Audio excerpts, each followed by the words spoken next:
귀한 찬양 감사합니다. 큰 은혜가 되죠. 오늘 보니까 우리 코람데오 중창 너무 큰 은혜가 되고, 또 우리 시온 찬양대 찬양에 큰 은혜가 돼서 은혜가 풍성한 줄로 믿습니다. 또 우리 교회학교 우리 홍보 영상 여러분 보시면서, 아니 교회에서 왜 트로트가 나와. 근데 제가 보니까 트로트가 나오니까 되게 좋아하시네. 앞으로 찬송을 트로트로 만들어도 많은 교회 드릴 것 같은데, 그래요. 개사를 해서 여러분들이 우리 교회 학교 목회자들이 참 수고 많이 하는 걸 볼 수 있겠죠. 너무 애를 씁니다. 제가 보니까 우리 전재동 목사님이나 이탁기 목사님 잘 어울리네. 잘 어울려요. 여러분 그 영상 보고도 수박 같이 안 사 먹으면 오늘 우리 예배 후에 여러분 많이 팔아 주셔서 우리 저번 주에 농촌교회에 단기 선교를 가는데 농촌 봉사를 가는 거예요. 가서 풀도 뽑고 뜨거운데 또 여러 가지 농촌 도움을 주고, 또 농촌 지역에 또 마을 분들 초청 잔치도 하고, 그렇게 풍성한 은혜의 시간이 될 줄로 믿습니다. 여러분, 사람은 누구나 무언가를 읽으며 살아가지요.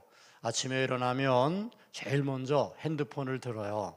그리고는 무슨 내용의 카톡이 왔는지 카톡도 읽고, 또 문자도 읽습니다. 또 오늘의 날씨가 궁금하니까 오늘의 날씨도 열어보고 날씨도 읽어보고, 또 새로운 뉴스가 어떤 게 있는지 그 뉴스를 찾아보는 분들도 있습니다. 여러분, 우리는 많은 사람들을 또한 읽어요. 표정을 읽고 또 세상의 흐름을 읽습니다. 자, 읽는데, 그런데 오늘 성경은 예수님을 통해서 우리에게 이런 말씀합니다. 네가 어떻게 읽느냐. 읽는데 네가 어떻게 읽느냐. 여러분, 얼마나 많이 읽느냐, 또 얼마나 자세히 읽느냐, 얼마나 오래 읽느냐라고 하는 것도 물론 귀하겠지만 어떻게 읽느냐. 그러니까 오늘 우리가 이 본문의 말씀을 통해서 우리가 좀 붙잡고 가야 될 것은, 나는 어떻게 읽고 있나. 특별히 너는 어떻게 읽느냐라는 그 말씀 속에 우리가 성경을 많이 읽는 것도 참 좋잖아요. 우리 교회에는 성경통도 가시는 분도 많고 또 성경 필사하는 분도 많아요. 참 귀하죠. 그런데 네가 그거를 어떻게 읽느냐.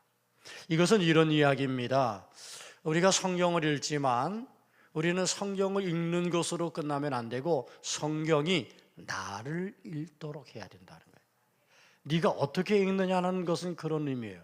성경을 읽다 보면 어떤 날은 성경의 위로를 받고요, 어떤 날은 칭찬과 격려도 얻고요, 어떨 때는 새 힘도 나고요, 때로는 성경을 읽다가 막 마음을 아프게 하는 그런 마음의 찔림도 받아요. 왜 그럴까요? 성경은 살아있는 하나님의 말씀이기 때문이에요.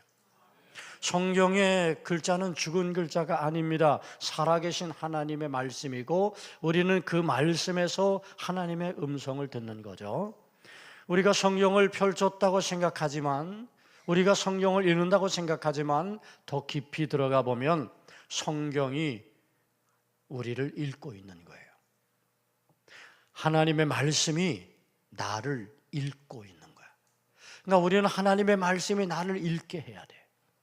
어떤 분이 그런 이야기 했어요. 우리가 성경을 읽는 것이 아니에요. 성경이 나를 읽어야 돼요. 여러분, 참 깊은 의미가 있는 말 아닙니까? 성경을 읽는데 성경이 나를 읽어요. 나의 교만을 읽어요. 성경을 읽는데 나의 욕심을 읽어요. 성경을 읽는데 내 속에 있는 분노의 감정을 읽어요. 성경을 읽는데 그 성경에서 내 상처를 읽어요. 그런데 성경이 나를 읽는 것은 정죄하기 위해서 성경이 나를 읽는 게 아니라 나를 고치기 위해서예요. 나를 살리기 위해서예요. 마치 의사가 상처를 살피고 그 상처에 따라서 치료하는 것처럼 우리는 말씀을 통해서 말씀이 나를 읽고 그 말씀이 나를 치료하고 그 말씀이 나를 위로하는 그런 하나님의 역사가 이루어지게 되는 줄 믿습니다. 네가 어떻게 읽느냐? 사랑하는 여러분, 여러분이 말씀을 읽는 것이 다가 아니라 말씀을 읽는 가운데 성경이 나를 읽는다는 것을 기억하고 성경에서 나를 읽는 그 읽음을 통해 오늘 우리가 고침받고 회복되길 축원합니다. 오늘 본문에 등장하는 율법 교사는 말씀을 잘 알아요. 율법에 능통해요. 그래서 그는 자신 있게 이렇게 대답합니다. 내 마음을 다하고 목숨을 다하고 힘을 다하여 뜻을 다하여 주 너의 하나님을 사랑하고 또 내 이웃을 내 자신같이 사랑하라 하였나이다. 맞다. 100% 맞아. 율법 교사는 말씀을 알아요. 말씀을 읽었어요. 말씀에 지식이 있어요. 그런데 율법 교사에게 한 가지 문제는 뭐죠? 말씀이 자기를 읽게 하지 않았어요. 하나님 사랑도 이웃 사랑도 다 알아요. 지식으로 알아요. 그런데 말씀이 나를 읽지 못해요. 말씀이 머리에 있어요. 지식에 있어요. 그러니 말씀 속에서 그는 교만해요. 여러분, 믿음의 삶을 살아가는 성도들이 영적 교만에 빠질 때가 많아요. 왜? 다 아는 말씀이야. 말씀의 지식을 가지고 살기 때문에 그래요. 여러분, 말씀의 지식만 있으면 절대 안 돼요. 왜냐하면 교만해지거든요. 그래서 말씀이 머리에 있는 것이 아니라 말씀이 가슴으로 내려와야 돼요. 그래서 나의 마음의 감동으로 있어야 돼요. 그 말씀이 그래서 나의 삶을 바꾸는 능력이 돼야 돼요. 또 말씀이 가슴에서 우리의 손과 발로 내려오면 우리가 걸어가는 걸음마다 세상의 변화가 나타나고 어두움이 밝혀지는 역사가 일어나게 되는 줄 믿습니다. 여러분, 신앙을 한번 점검해 보세요. 우리가 여전히 지식과 경험 속에만 빠져있는 신앙은 아닐까? 예배는 드리는데 용서하지 않아. 성경은 많이 읽는데 사랑이 없어. 기도는 많이 하는데 늘 입에 거친 말을 담고 살아. 11조도 드리고 감사도 하는데 어려운 이웃들에게는 인색해. 여러분, 오늘 우리가 그런 신앙이 있다면, 그런 신앙에 머물렀다면 우리는 지식의 신앙인 거죠. 네가 어떻게 읽느냐라고 하는 이 질문 앞에서 우리는 우리 자신을 돌아봐야 됩니다. 우리는 그냥 성경을 읽었지 성경이 나를 읽게 하지 않았다는 거죠. 성경이 나를 읽게 해야 돼. 그래야 그 성경은 지식이 아니라 가슴으로 그리고 손과 발로 내려와 그 말씀을 살아내는 그런 역사가 이어지게 되는 줄 믿습니다. 한 급 환자가 길에 쓰러졌어요.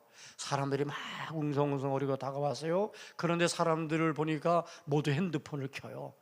112에 119에 신고하는가 했더니 전부 카메라를 켜고 동영상을 찍기 시작해요. 도와주는 사람보다 촬영하는 사람이 훨씬 주변에 많이 몰려 있어요. 여러분, 혹시 오늘날 제사장과 레위인들이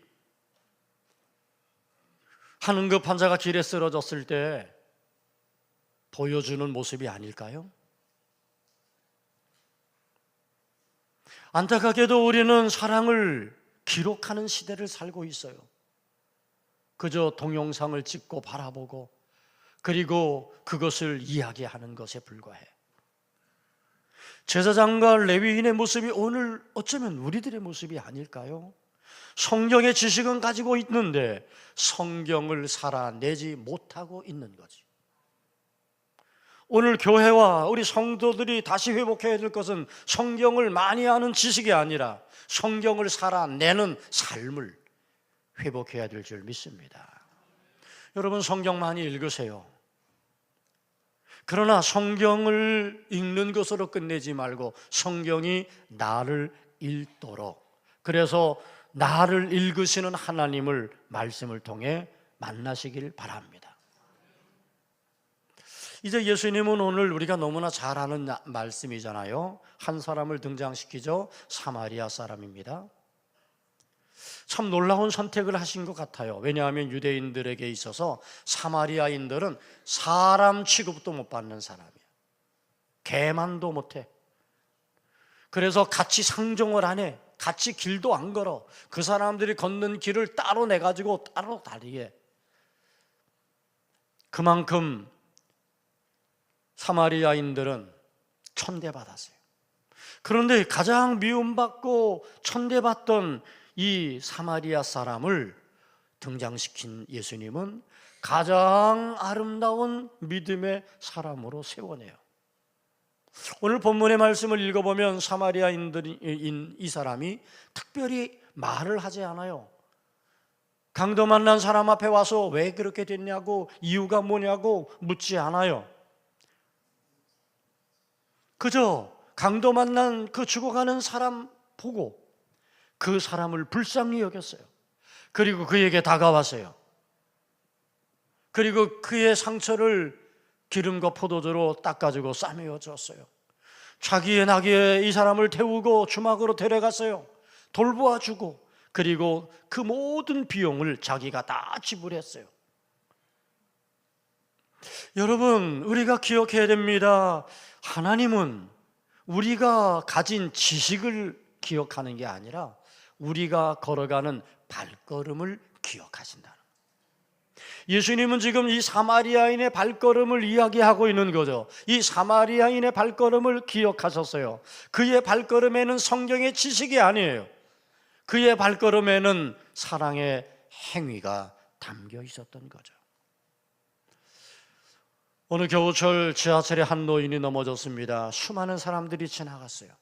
바쁜 출근길이었기 때문이죠. 그런데 한 여고생이 가방을 내려놓고 노인의 손을 잡아 일으켜 세우고 부축해서 택시를 잡아갖고 병원까지, 응급실까지 모시고 갑니다. 그 학생이 사람이 묻습니다. 얘야, 너 시험 기간 아니니?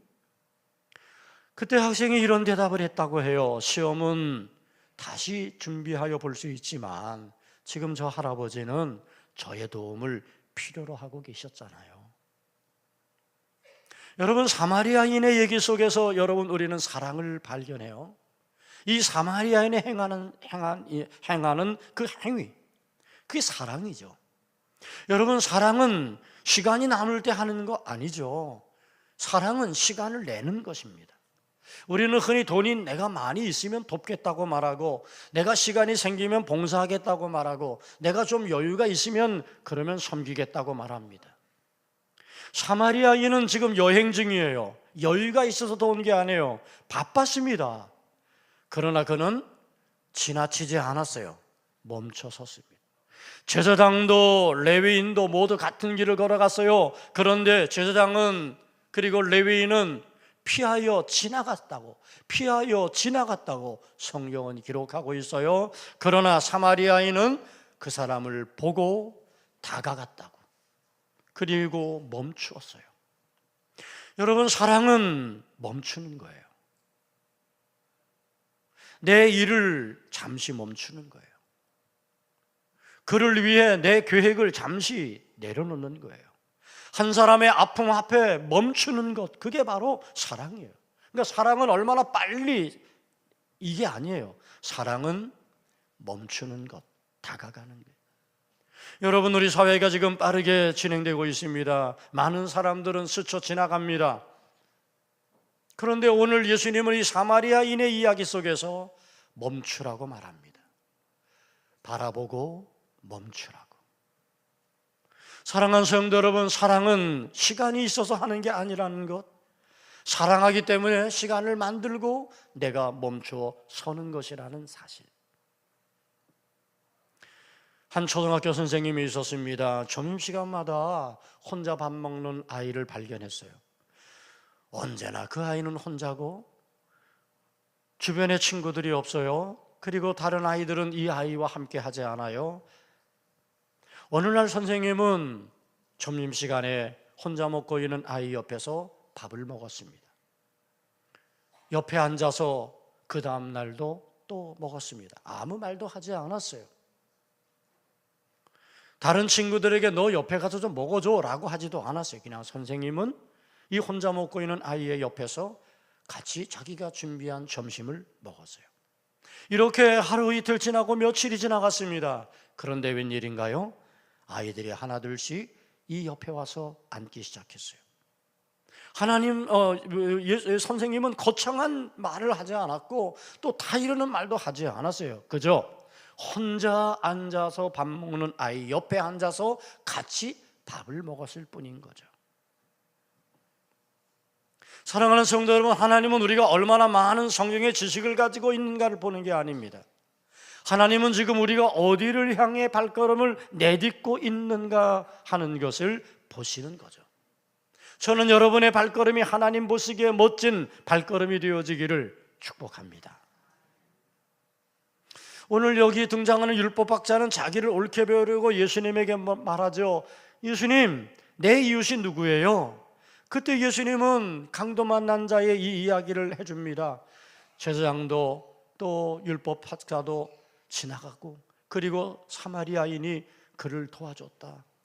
그리고 하는 이야기가, 네 생각에는 이 세 사람 중에 누가 강도 만난 자의 이웃이 되겠느냐?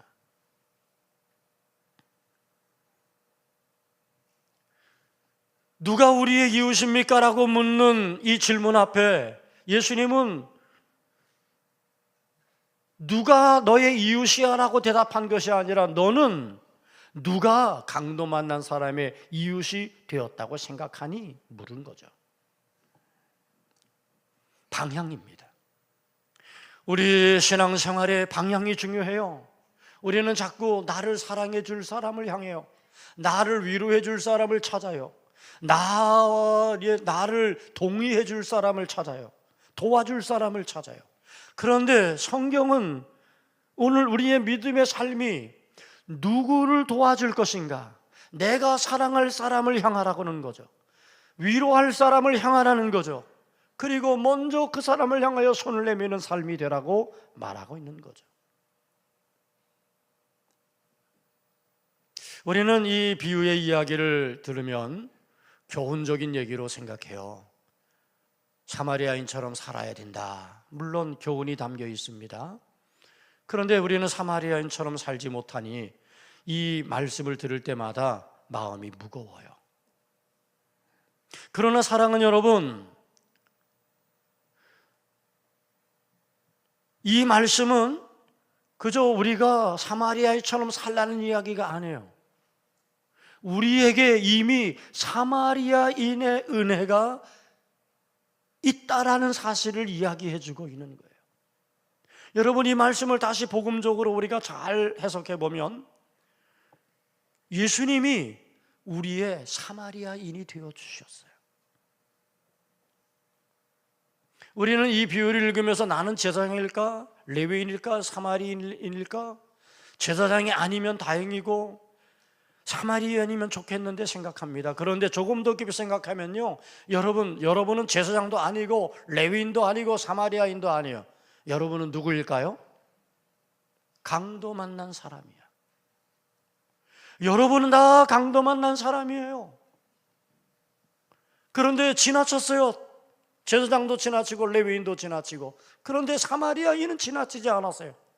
죽어가는 나를 보고, 죽어가는 나를 긍휼히 여기고, 죽어가는 나를 위해서 기름과 포도주를 쏟아서 상처를 싸매어 줍니다. 상처가 깊어 죽어가는 나를 찾아왔어요. 여러분, 성경은 오늘 우리들을 어떻게 말하고 있나요? 죄가 우리를 넘어뜨렸어요. 죄에 우리는 심판받을 수밖에 없게 되었어요. 세상은 우리에게 상처를 입혀요. 사탄은 우리에게서 기쁨과 평안과 소망을 다 빼앗아갔어요. 여러분, 어쩌면 오늘 우리들은 웃고 있는 것처럼 보이지만 속으로는 상처 입은 사람들이에요. 어쩌면 우리는 모두 여리고 길가에 쓰러져 있는 사람, 바로 강도 만난 사람이라는 것이죠. 그런데 어느 날 한 분이 다가오셨어요. 지나치지 않고 멈춰주셨어요. 그런데 그분은 어떤 분입니까? 무시당한 분이에요. 멸시받은 분이에요. 배척받은 분이에요. 나사렛에서 무슨 선한 것이 나오겠느냐라는 말을 들은 분이에요. 마치 유대인들이 사마리아인들을 무시했던 것처럼 예수님은 이 땅에 오셔서 세상 사람들 앞에 무시를 당하고 버림을 받고 멸시를 받고 천대를 받으며 그렇게 배척되셨어요. 그런데 그 예수님이 나에게 다가오신 거지. 사랑하는 여러분, 본문을 다시 보세요. 사마리아는 강도를 만난 자를 보고 다가왔어. 상처를 싸맸어요. 그리고 모든 비용을 지불했어요. 그리고 다시 오겠다고 약속했어요. 여러분, 이 모습이 누구를 닮았죠? 바로 예수님이죠. 예수님은 죄 가운데 쓰러진 우리에게 찾아오셨고, 십자가에서 자기의 피를 흘려 우리의 상처를 다 싸매주셨고, 우리를 하나님의 가족 되게 하셨고, 우리의 죄값을 대신 다 지불해 주시고 내가 다시 오겠다고 약속하셨어요. 사마리아인의 모습 속에 예수님의 사랑이 겹쳐 있는 거예요. 그래서 이 비유는 단순히 사마리아인처럼 착하게 살아야 되라는 교훈을 넘어서 이 이야기는 우리에게 복음을 이야기해 주고 있는 거죠. 예수님이 너를 찾아왔고, 예수님이 너의 상처를 싸매주셨고, 예수님이 너를 죽음에서 구해주셨다고, 예수님이 너를 먼저 사랑하셨다고. 요한일서 4장 19절은 그러므로 말합니다. 우리가 사랑함은 그가 먼저 우리를 사랑하셨습니다. 우리가 사랑해야 될 이유는 뭐죠? 우리는 사랑받았기 때문입니다. 우리가 용서해야 될 이유가 뭐죠? 우리는 용서받았기 때문입니다. 그래서 우리는 사랑해야 되는 거예요. 예수님은 오늘 이 이야기를 마지막으로 이렇게 말씀하시죠. 율법교사에게 너도 가서 이와 같이 하라. 억지로 하라는 말씀인가요? 아닙니다. 너도 가서 이와 같이 하라 라는 말씀은 너도 사마리아인처럼 살아라 라는 말씀을 넘어서고 있는 거죠. 너도 나와 함께 나를 닮는 삶이 돼야 돼. 내가 너를 살려준 것처럼 너도 누군가를 살려줘야 돼. 내가 너를 품었던 것처럼 너도 누군가를 좀 품어주라. 내가 너를 용서한 것처럼 이제는 너도 용서하며 살아. 사랑하는 성도 여러분, 이제 우리가 예수님을 따라 우리는 함께 걸어가는, 여리고 길을 걸어가는 오늘 우리들.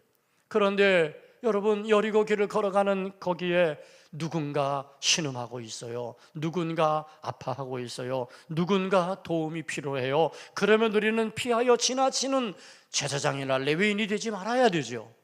예수님이 우리에게 다가와 주시고 만져주시고 고쳐주시고 살려주셨던 것처럼 우리도 우리의 작은 손길로 누군가에게 다가가고 그 손길이 하나님의 손길이 되어야 됩니다. 우리가 누군가에게 작은 위로를 베풀므로 말미암아 그가 다시 살아갈 용기를 얻도록, 우리의 작은 사랑이 누군가에게 예수님을 만나는 통로가 되도록 살아가는 성도의 삶, 그게 바로 네가 어떻게 읽느냐라는 이 질문 속에서 우리의 대답이 되어야 할 줄로 믿습니다. 사랑하는 성도 여러분, 저는 우리 도봉교회가 그런 교회가 되기를 축원합니다. 우리 교회가 창립된 지 58주년을 맞이하고 있어요. 이제는 60을 바라봐요.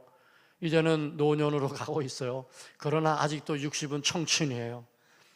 여러분, 이제까지 하나님의 놀라운 은혜로 우리 도봉교회가 이렇게 아름답게 세워졌어요.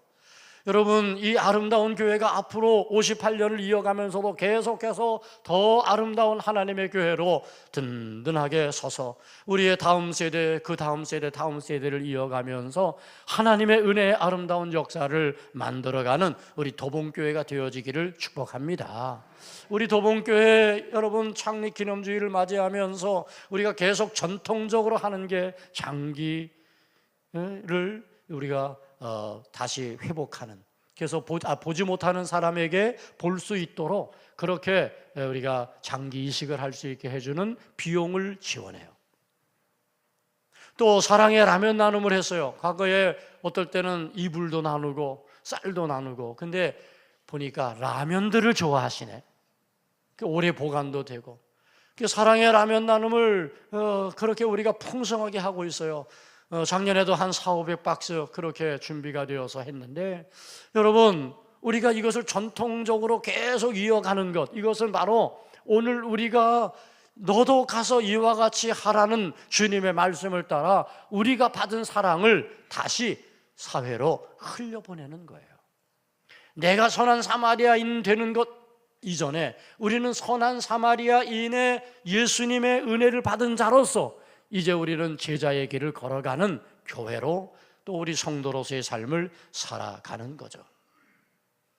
사랑하는 성도 여러분, 네가 어떻게 읽느냐라는 예수님의 질문에 이제는 우리의 삶이 대답이 되어야 됩니다. 말씀의 지식을 가지고 대답하는 게 아니라 말씀의 삶을 가지고 대답하는, 그래서 우리의 말씀이 우리의 가슴에서 우리의 손과 발로 내려와서 그래서 그 손과 발이 닿는 자리마다 하나님의 사랑이 흐르고 은혜가 흐르고 하나님의 축복이 흐르고 복음이 흐르게 하는 아름다운 역사들을 이루어가는 우리 모든 성도들의 삶이 되시기를 주님의 이름으로 축복합니다. 기도하겠습니다. 좋으신 아버지 하나님, 내가 어떻게 읽느냐는 주님의 물음 앞에 주님, 말씀을 살아내는 사람이 되겠습니다. 고백하는 우리들 되게 하여 주시옵소서. 말씀의 지식만 가지고 살아가는 삶이 아니라 말씀이 가슴에 있고 우리의 손과 발로 내려와서 행함을 가지고 살아가는 삶이 되게 하여 주시옵소서. 예수님의 이름으로 기도 올리옵나이다. 아멘. 우리 다 함께 일어나서서 파송의 찬양 부르겠습니다.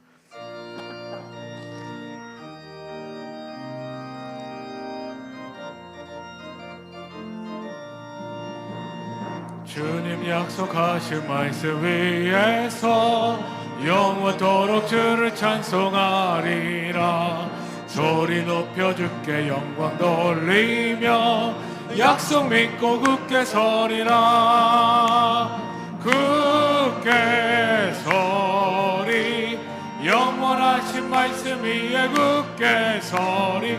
굳게 서리, 그 말씀 위에 굳게 서리라.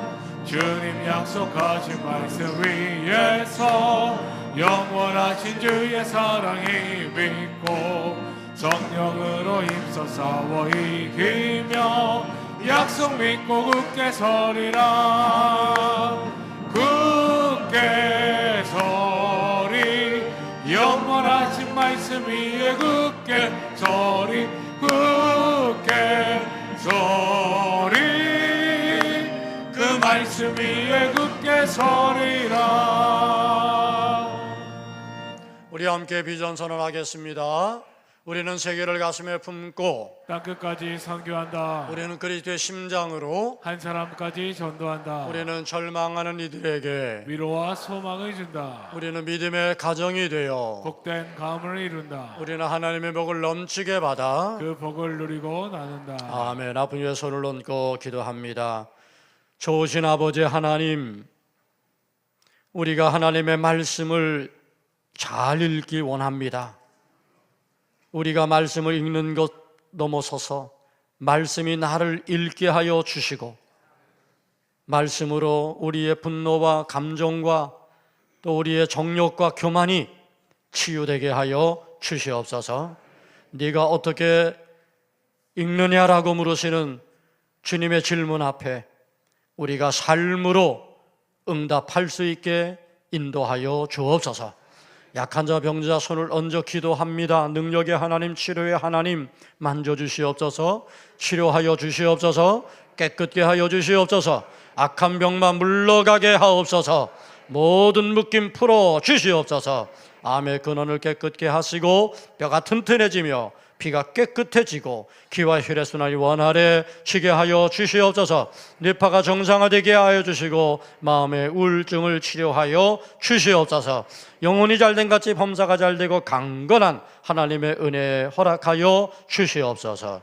이제는 우리 구주 예수 그리스도의 은혜와 아버지 하나님의 무한한 사랑과 성령의 감화 감동 충만하심이 말씀을 붙잡고 나아가는 사랑하는 성도들 머리 위에 이제로부터 영원히 함께 하옵시기를 축원하옵나이다. 아멘.